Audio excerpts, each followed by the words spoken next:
Our next speaker is a beloved author, member of our community. She wrote The Front Runner and other books, and she's been a tireless advocate for veterans. She helped us dedicate this memorial 15 years ago. We presented her with the Memorial Kite Peace Award a few years ago, and she's our keynote speaker. Please welcome Patricia Nell Warren, came from Los Angeles. Thank you for being here.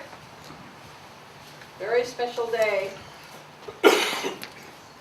Today brings back vivid images of Memorial Day observances in my Montana hometown right after World War II.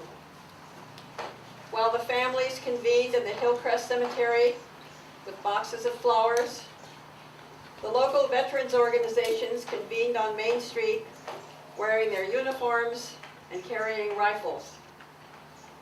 They marched west along Milwaukee Avenue, across the railroad tracks and the bridge over the Clark Fork River, and along a half-mile of county road, past hay fields and cow pastures, before reaching the cemetery. Once there, these veterans spent most of the day visiting every grave that had a flag fluttering by the headstone. There they fired a volley of blanks over the grave, and the bugler played taps. Over and over, all day long, the crack of gunfire and the haunting strains of taps echoed across the surrounding fields until every single flag headstone had been visited. Nobody was missed. The purpose of this careful day-long exercise was to remember and recognize every single veteran in that local community of the dead. Some had died in that just-finished World War II. Others had fought in the long-ago Civil War.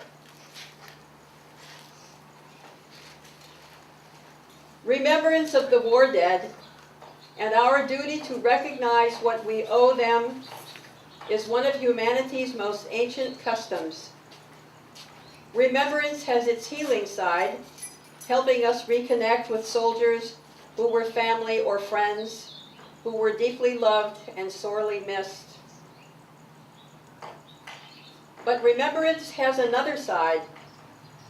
It requires an integrity of us, the living, as individuals and as a nation. The integrity to remember and recognize every individual who served in war and peace and who may have laid down their lives for our country. The gift of a single life put at risk for us, a life cut off for us, requires that we have the integrity to acknowledge that gift.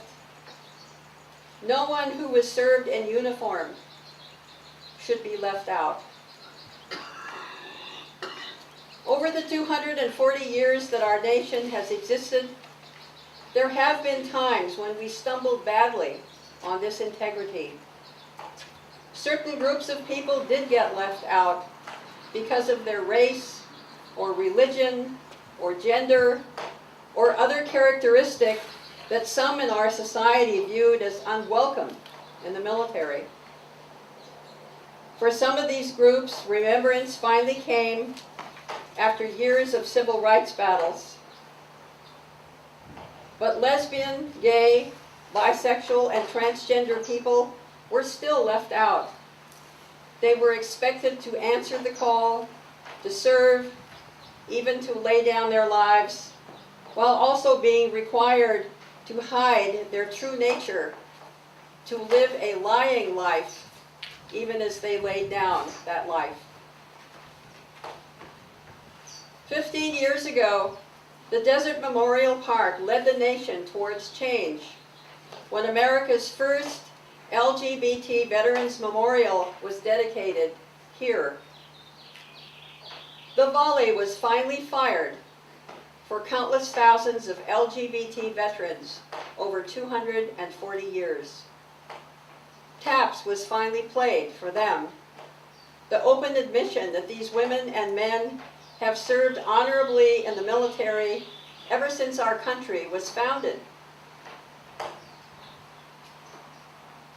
am proud to be here today with all of you as we celebrate those 15 years, as we pray for a future where all of America will finally have the integrity to honor the lives and deaths of LGBT soldiers.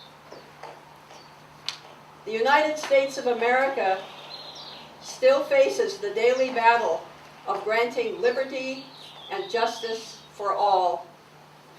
But our country must go a step further now to grant remembrance for all. Thank you.